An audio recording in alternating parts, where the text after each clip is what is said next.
if you don't get properly onboarded to the product, that's where the value's missed. So I think it's like really detailing out what that looks like and realizing that one, a lot of products have a lot of surface area. So maybe there's an onboarding for a core product, but there's a lot more that they can potentially expand into.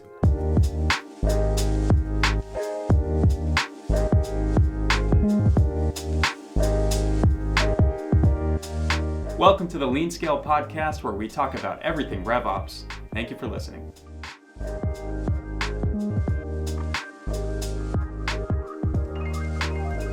We're here with the newest member of the Lean Scale team. Joe joins us as the Chief Operating Officer. Joe, really excited to have you here and really excited to go through this topic in particular. We're going to be covering planning for 2024. Awesome. Thank you for having me. Excited to be part of the team. Excited to dig into some 2024 planning. Yeah, it's probably the hardest part of RevOps and also probably the least understood. So let's dive into it. I think the biggest thing is, when do you start planning? And I ask this, I know you've been part of a couple different types of companies. You've been a part of multiple startups, some with different sales cycles. You've ran growth, you've ran sales, you've done a lot of ops. So in your experience, when would you start the planning process? Yeah, so looking at 2024, I think it's right around this time, which is kind of tricky because it starts a little bit when you're rolling out some Q4 planning, but you have to start as soon as possible. And this is really important if you have sales cycles that are over, 3 months. You're already building pipeline for next year. Same thing with hiring. How long does it get people in? What is your ramp time? All of that stuff is, coming up around the corner. So sooner the better. The other interesting thing is by this time, you also have a good amount of data of how everything's tracking. So a lot of the stuff that you'd be using to build out your growth model, your operating plan, capacity plan, you have some of that information to start working with. So I'd say right now, and it's something that we try to put on our calendar, pretty early on. And every single year we have that same recurring time, usually mid Q3, just so that we have it on the radar. That makes a lot of sense. My experience, I feel like you're just getting out of your have to replanning because maybe the assumptions you had in half one aren't still working through to the second half. And as soon as you get that done, I agree. We're sitting in September right now, and it's basically time to start planning again. You mentioned a few things. So sales cycle can impact it, ramp time. Are there any other factors people should be looking out for? Would one type of company need to plan earlier than another? Yeah, I think a lot of it does come down to the sales cycle length. I think, teams that are working on going up market or are fully enterprise, like those are the teams that really have to start planning as soon as possible. Honestly, even close to a couple months ago. So I think it depends on the sales velocity. That's a big part of it. I think a lot of it too depends on how you're generating leads. So if it's like a heavy content, organic search where it might take a little bit more time, those are the things that you also want to start prepping to make sure that you have enough pipeline for all the goals that you have leading into Q1. So I think those are kind of the big factors. There's a lot of other things around the type of technical product. So if you have people that are going through a really technical sale and ramp times take a while, you might want to start getting people in, especially because Q4 has a ton of holidays. So, when you really start thinking about it, even if you start hiring now, you might have like one full month before the end of the year. So to get them in and start having training, shadowing calls, a lot of that stuff's important. Same thing for CS. So again, it just depends on, a lot of it's the sales cycle, the deal size. The bigger the deal, typically the sooner you should start planning. Not to say people that have quick velocity deals shouldn't think about it right now, but the ones that fall into those buckets, technical sales, big deals, enterprise, those are the ones that I'd say should probably be really diligent on getting that in, by the end of this month or early in October. Yeah, that makes a lot of sense. I think, the smaller the company, smaller the sales cycle, more easy to enable and train on the product. It feels like you have an opportunity to be more nimble as you're going through a year. And as you're executing, you can make adjustments because, if you could hire somebody and in 30 days they're ready to go and they could have pipeline ready to go and they can close it, And that's speaking just to the sales side, but even on customer success, if it's going to take a while to train a CSM on a really complicated product, then yeah, you need to be planning earlier. Right. I also, one thing I would add too, I think the bigger the company you are, you have the opportunity to plan earlier because you have more data. You've gone through more planning cycles. So you can start a little bit earlier and have a good idea of where it's going to be. If you're really early stage, especially if you're in that like $0 to $10 million phase, I feel like it's hard to plan too far out ahead, even if you should be, because a few changes in your company, a few changes in the market could have a really big impact on how you're executing. And you also may not have enough data to model out totally, but I agree. Now still feels like a good time.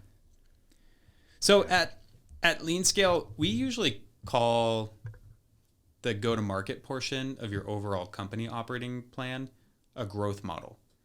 And we call it that because you'll see a lot of just sales capacity plans. You'll see a lot of overall planning. But in order to really integrate the plan into something that it's designed for to grow your business, a growth model really needs to look across the whole go-to-market spectrum. And from your experience, what types of components do you need in your plan to make sure you're covering all your bases? How do you look at it? Yeah, so I think, like you said, a lot of people, and I've been guilty of this too, you take one piece of it or a couple pieces and they're a little reactive even at times, but there's a few things. Like one is your capacity plan, making sure that that's part of how you're rolling out all the stuff that we talked about, ramp times, attrition. And how would you define that? 'Cause some people listening, I know, might not know exactly what that is. When you say capacity plan, what does that mean to you? Yeah, I bet basically it's like you're taking what you want to hit in terms of your bookings or revenue by the end of the year. And you're trying to piece out how much of this do I want to capture per quarter. And then based on that, you're building out the team to be able to have quotas that can hit those numbers each quarter. And usually you have to think about things of like how quickly do you have to build a pipeline. This feeds into CS too, your customer success team. How much are they going to take of that pie? If you have a product-led motion, how much of that is going to convert from product? So there's a lot to it, but really that's what you're trying to do. You're trying to piece out how many people you would need to bring onto the team and ramp up, assuming some people don't work out, and have that be your playbook for hiring through the end of the year. Yeah, sometimes you just need enough sales people to hit a plan.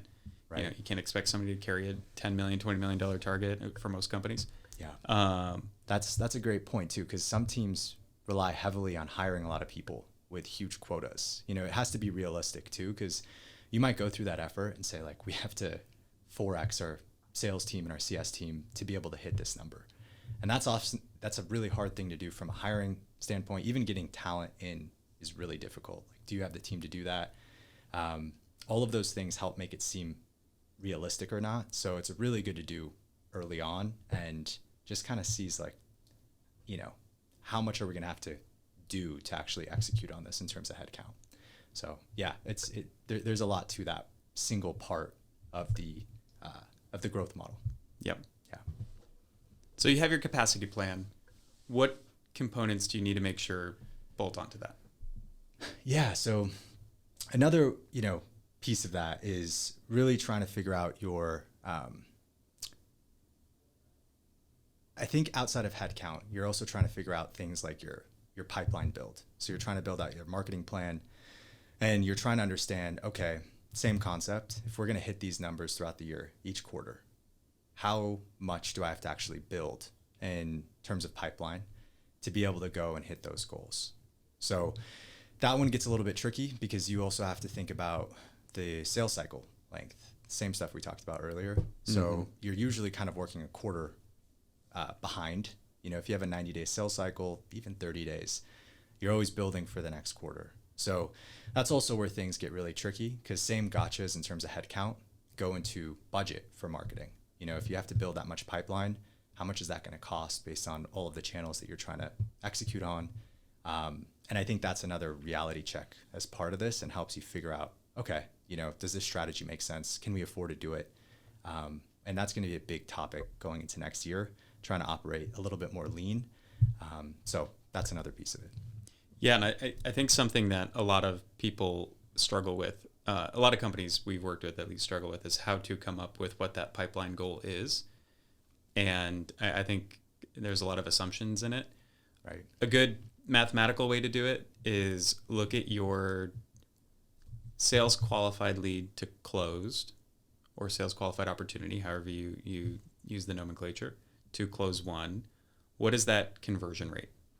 So let's say it's 20%. That's the benchmark in most B2B SaaS companies right now. Right. If it's 20%, okay, then you need 5 times the pipeline arriving on time in order to have enough to hit your bookings plan. And one more gotcha in that build, those conversion rates often vary by channel or region or product.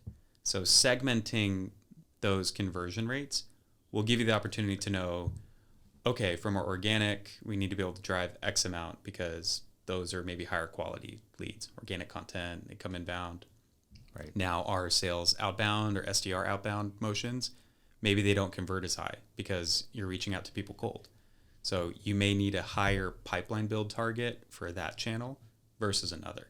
And I think that's something that a lot of people are putting these plans together and they forget to take one more step deeper, and that part gets missed. Totally. And it's like, can you make improvements on those throughout the course of the year too? So hopefully that percentage changes over time as you solidify the process, figure out how to improve the conversion rates, make improvements to how you're leveraging those channels. So that's why, like you mentioned earlier, the replanning, this is an iterative process probably throughout the year as you make hopefully some improvements across those conversion rates. But yeah, 100%. Totally. What does customer success need to be looking out for? Yeah, I think a lot of teams are starting to talk about customer success as the midpoint of your funnel, where before it was just like, once you close a deal, let's make sure they're happy. And then, eventually adoption and all of those things, onboarding, are important. What everyone's realizing is there's a huge expansion opportunity for a lot of these customers to get more value out of the product. And it's becoming a bigger part of how people are thinking the go-to-market. So I think one big thing is, what's like the org design of your CS team? Are people going to be focused on churn? Are some going to have a quota? Are you going to bring in account managers? I think it's important to understand the way it would work with sales. Who owns the accounts? But product adoption is a really important thing. Same with onboarding. And some teams have even gone through and have people just purely focusing on onboarding, which, again, the org design's important. I think teams probably have an idea of what that's going to look like already, but it's important to make sure that however they're compensated, it aligns with that goal. So if you're planning to have a huge expansion number for the year, you can't have a ton of people on your CS that don't have a quota. It's a really conflicting thing. So you just have to think about that. And that's something that I personally went through as well, is just kind of realizing, all right, are all of these things aligned? I think another part of it is, what does the onboarding process look like? I think onboarding is really important because it mitigates the churn risk, because a lot of the time, if you don't get properly onboarded to the product, that's where the value's missed. So I think it's like really detailing out what that looks like and realizing that one, a lot of products have a lot of surface area. So maybe there's an onboarding for a core product, but there's a lot more that they can potentially expand into. So you have to kind of lay out what that framework looks like, the timelines, and make sure you're keeping in mind, all of this stuff early on, so that it's a bit easier to have that conversation in 3 months, where instead of it's like, oh, I think you could use this product, it's like, look, during onboarding, here's kind of what we mapped out, how we can drive the most value for you. This is around the time that we talked about X, so really teeing that up in the onboarding can help with the expansion motion. So I think that's another piece of it that is super important to make sure that you're dialed in on, because it affects all of the other things: churn, product adoption, metrics. It affects your expansion numbers. And I think the other part of that too is like the involvement with sales, because I think it's a lot of sales leaders are really cognizant that during the sales process, there's not too many handoffs, because there's a lot of people that are required to be involved in a sales assisted motion right now. So the same thing happens when you are onboarded. It gets tricky if you have like an onboarding person and then you have a account manager and then you have a customer success manager and you have an AE. It's a lot of work to know who you should be working with, and it's hard to build a relationship. So at those times, it's good to have, make sure that you're involved with a lot of stakeholders at the company and make sure that you have those swim lanes ironed out, which again goes back to org design. How are the comp plans built? It should all kind of fit into the same equation. Yeah, that's always a really tough dance to manage, is handoffs, because people really get connected with the person they're working with. So if it's a salesperson and then you bring in a pre-sales engineer who's really expert on the product, then they get their CSM, maybe an onboarding specialist. Yeah. So making sure, I always liked having some overlap and some like quiet transition process, because I think the call where you show up and you say, hey, by the way, this is going to be your new person forever now. Good luck. I never think that feels right. Yeah. But if you can get those people involved in a little bit early and then they organically start picking up the tasks, I think that always helps. Right. Just helps make the move nice and seamless. Right.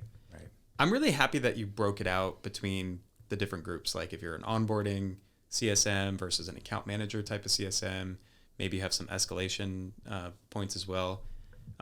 Because you're right, you'll have different ratios depending on what your growth plan is of those specific hires.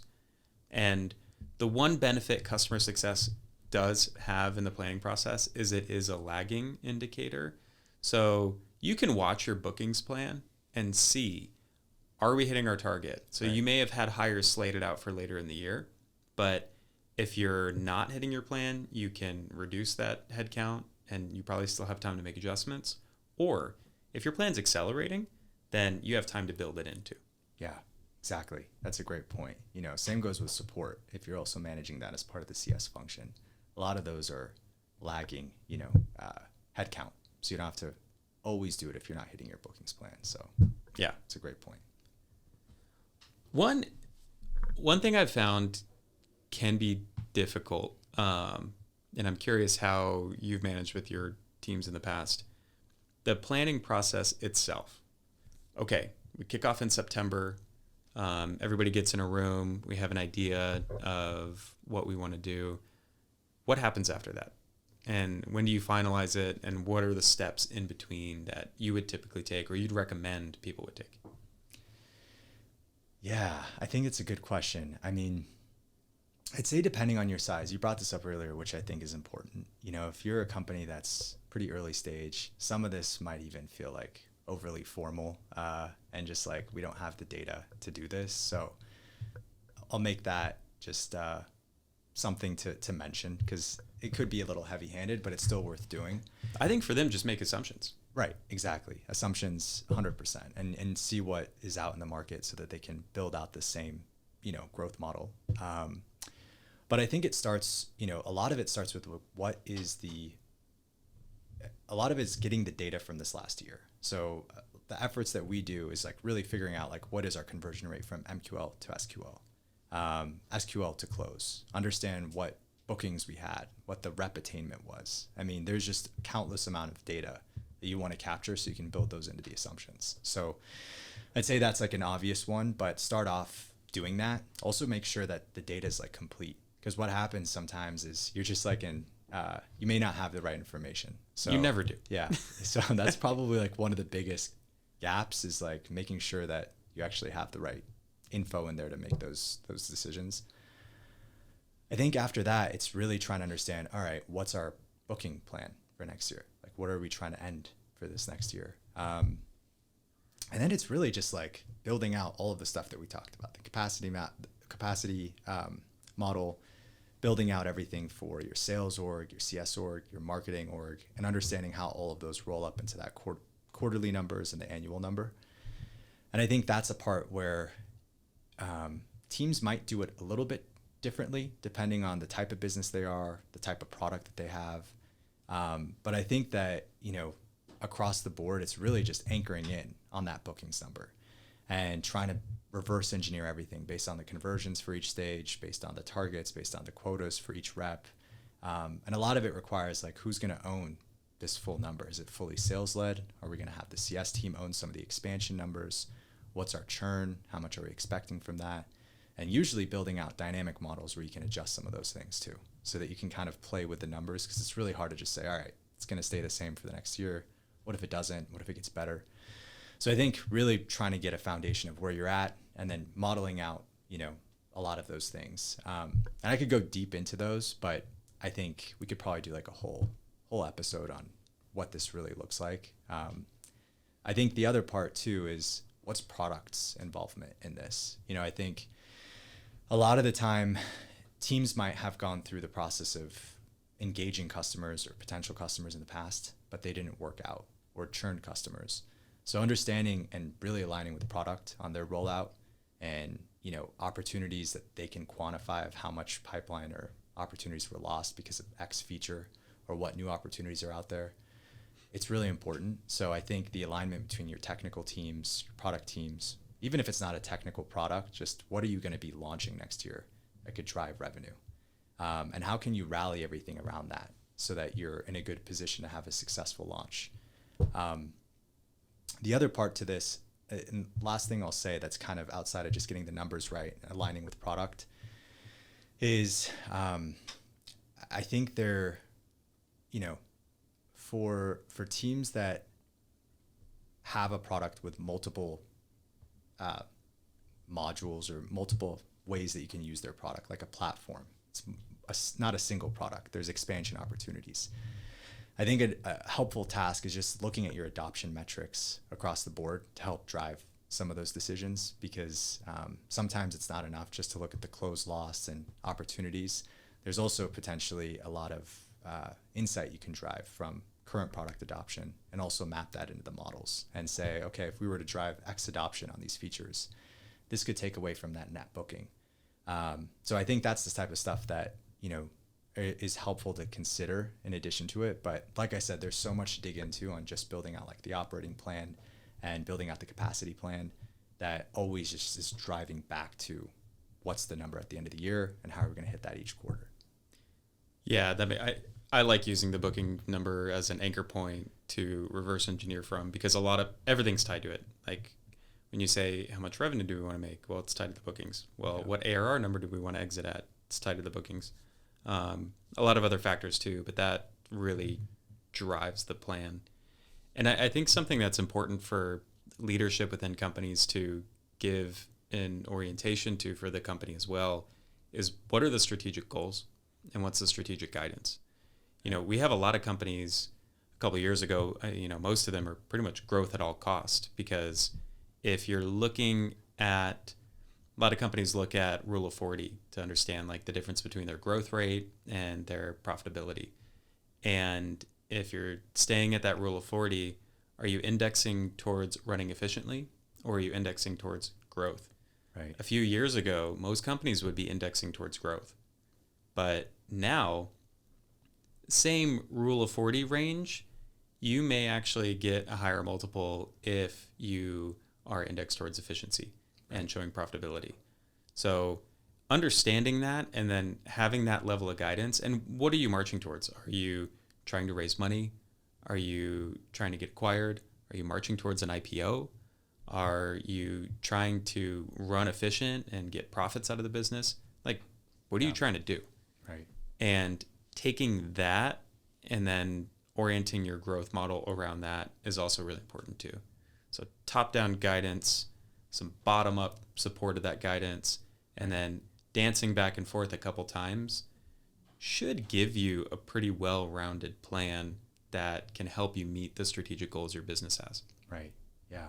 100%. The bottoms up and the top down is a good framing too of how you build out the growth model. See where you're at now and how you can improve everything, and then also reverse engineer it, and then use those as two points of reference for what that looks like this next year.